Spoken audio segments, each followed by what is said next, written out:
السلام علیکم. Ahmad Suhaib YouTube channel پر خوش آمدید کہا جاتا ہے ناظرین. جناب احمد حسن علوی صاحب ان کا میں نے انٹرو پیش کیا تھا کچھ دن پہلے, آپ کو شاید علم ہی اگر آپ نے دیکھا ہوگا تو کائنڈلی اگر ہو سکے تو چینل کی حوصلہ افزائی کے لیے آپ ہمارے چینل کو سبسکرائب بھی کیا کریں اور لائک بھی کیا کریں. تو یہ ہے بحر العلم. ان سے میں سوچ رہا تھا کہ ان کے ساتھ کچھ سیریز بنائی جائیں, کچھ ایپیسوڈز کیے جائیں جن سے ہم ڈفرینٹ اسلامی بھی اور معاشرتی بھی یا ہسٹری کے جتنے بھی ٹاپکس ہیں جن کے متعلق یہ اپنے جانتے ہیں ود ریفرنس کے ساتھ ناظرین, وہ ان کے ساتھ ہم شیئر کریں گے, ان سے سوالات کریں گے اور الگ الگ ٹاپکس کے اوپر ہم ایک سیریز بنا کر ان سے ہم گپ شپ کریں گے. تو آج کا میرا جو ان کے ساتھ ٹاپک ہے وہ ہے واقعہ معراج کا. تو آج ان کے ساتھ یہ واقعہ معراج کا ان سے واقعہ سنتے ہیں اور آپ بھی کائنڈلی سنیے گا. جی سر. نحمدہ و نصلی علی رسولہ الکریم. اما بعد اعوذ باللہ من الشیطان الرجیم. بسم اللہ الرحمن الرحیم. سبحان الذی اسری بعبدہ لیلا من المسجد الحرام. صدق اللہ العظیم. میرے بھائی, اصل میں قرآن پاک نے آپ کے سامنے واقعہ معراج کا اصول بیان کیا ہے صحیح کہ پاک ہے وہ ذات جو اپنے بندے کو لے گئی ایک ہی رات میں مسجد حرام سے مسجد اقصیٰ کی طرف. صحیح.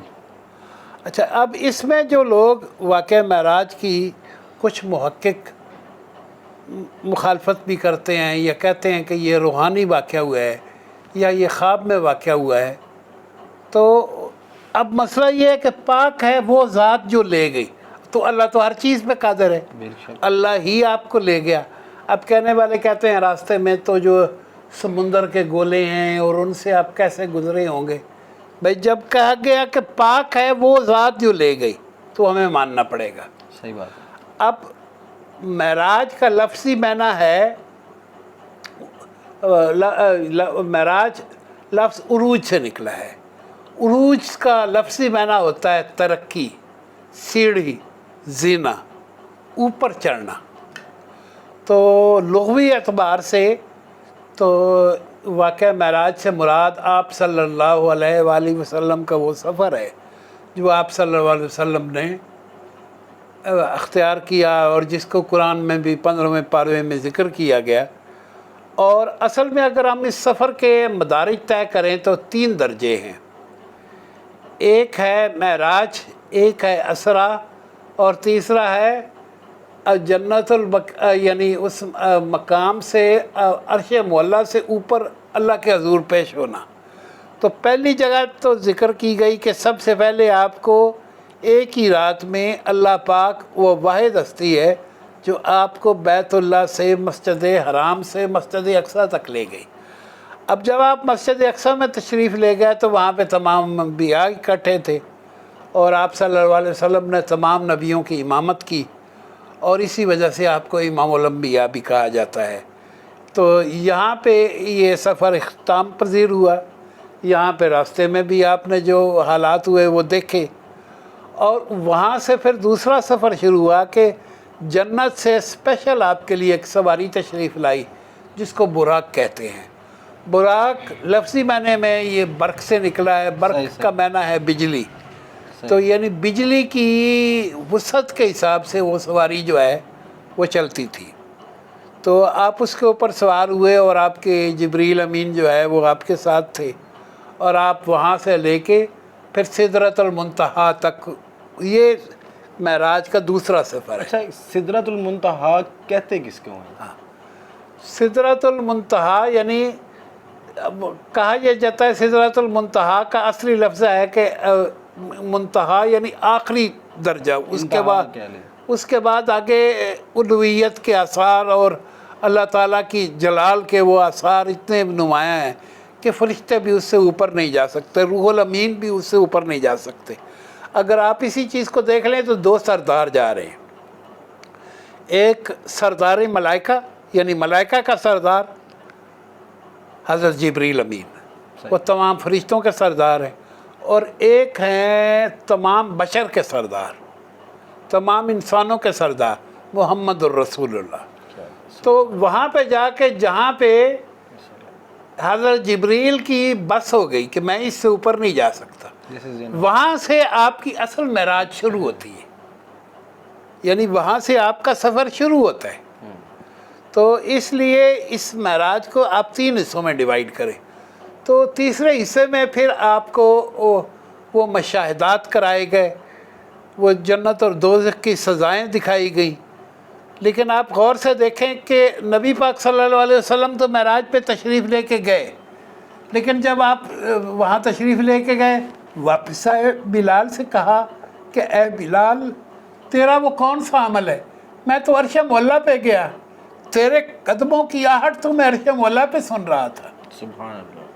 اب غور سے دیکھیں کہ واحد مذہب ہے اسلام جو ہر قسم کے رنگ، نسل اور ہر چیز کو نفی کرتا ہے، کہ ایک انتہائی غلام آدمی جس کی سماج میں کوئی حیثیت نہیں تھی، جو رنگ کا کالا تھا، جس کے ہونٹ کالے تھے، جس کے ہونٹ بڑے بڑے تھے، جس کا اگر صحیح معنی میں آپ دیکھیں تو دنیا کا شاید ہی کوئی محدث ہو جو بلال کے والد کے بجائے حضرت بلال کے دادا کا نام بھی جانتا ہو.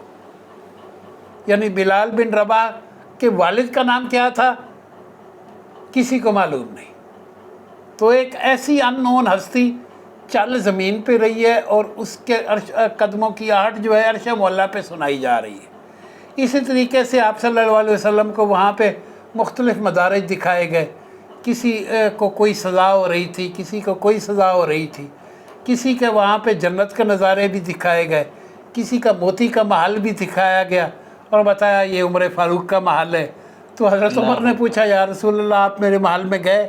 فرمایا نہیں، مجھے تم سے تیری غیرت سے شرم آتی ہے، میں کیسے برداشت کرتا کہ. انہوں نے کہا یا رسول اللہ آپ یہ کیسی بات کر رہے ہیں، اب وہاں گئے میرے محل میں تو جاتے. تو یعنی یہ ساری چیزیں ان کو وہاں پہ دکھائی گئیں. تو اصل چیز جو ہے وہ زمین کا سفر ایک ہے، دوسرا خلا کا سفر، اور تیسرا ہے سدرۃ المنتہا سے عرش مولا کا سفر. اور اس رات کے بارے میں یعنی بہت سی روایتیں ہیں. زیادہ تر روایتیں یہ ہیں کہ 27 رجب کی رات ہوئی تھی، لیکن اس کے اوپر اور بھی مختلف قول ہیں. یعنی اس رات پہ متفق ہونا کہ یہ صرف 27 رجب ہی کی رات ہے یہ غلط ہے. اور بہت سے مورخوں نے اس کی بہت سی تاریخیں بھی لکھی ہیں. اس راتوں کو بھی یہ معراج کی رات ہوتی. تو معراج کی رات کے بارے میں ہم جو عبادت کرتے ہیں، ایک تصور بنایا ہوا ہے کہ اتنی نفلیں پڑھیں، پہلی رکعت میں جناب الحمد شریف کے بعد 9 بار قل ہو اللہ پڑھنا ہے، یا فلاں صورت اتنی بار پڑھنی ہے. یہ تمام روایات غلط ہیں، ان کا کوئی ایسا تعلق نہیں. یا بعض اوقات دوسرے دن لوگ روزہ رکھتے ہیں. کیوں بھئی معراج کا روزہ رکھا ہے، جس کا کسی قسم کا کوئی ہمیں حکم نہیں ہے کہ معراج کا روزہ رکھنے کا. میں نے ایک بار ایک بندے سے بات کی، اس نے کہا یہ تو حکم نہیں ہے کہ معراج، لیکن یہ منع تو نہیں کیا کہ معراج کا روزہ نہ رکھو. صحیح بات ہے کہ یہ تو نہیں ہے منع. بھائی جب تمہیں حکم ہی نہیں دیا گیا تو اپنے آپ کیوں ایسی چیزیں لیتے ہو اپنے سر پہ؟ مثلا آپ صلی اللہ علیہ وسلم نے جب تراویح پڑھی تو صرف 3 دن پڑھی، باجماعت پڑھائی. چوتھے دن صحابہ انتظار کر رہے ہیں، آپ تشریف نہیں لائے. بعد میں صحابہ نے پوچھا یا رسول اللہ ہم بیٹھے رہے آپ آئیں گے.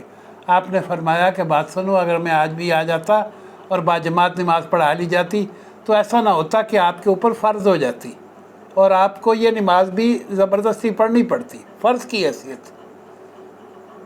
صحیح. تو میں آپ کے اوپر بوجھ ڈالنا نہیں چاہتا، آپ کے بوجھ کو گھٹانا چاہتا ہوں. لیکن ہم ہیں کہ اپنے بوجھ کو بڑھا رہے ہیں، گھٹا نہیں رہے. تو یہ صحیح معنوں میں معراج جو ہے انسانیت کی معراج ہے. یہیں پہ یہ ثابت ہوا کہ خیر البشر جو ہے وہ افضل ہے ملائکہ سے.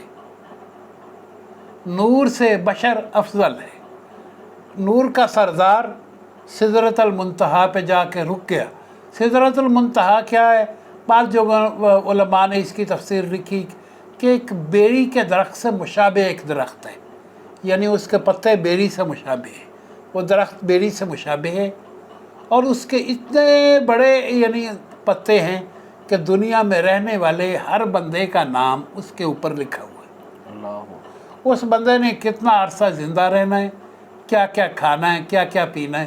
ہم ممکن ہے اس دنیا میں چل رہے ہیں اور ہمارا پتہ ادھر سے گر جائے، تو اللہ پاک ہمیں اس چیز کی توفیق عطا فرمائے۔ باقی تفصیلات میں زیادہ جانا نہیں چاہتا، اصل واقعہ معراج یہ اتنا ہے۔ چلے سے بہت مہربانی جی، بہت مہربانی۔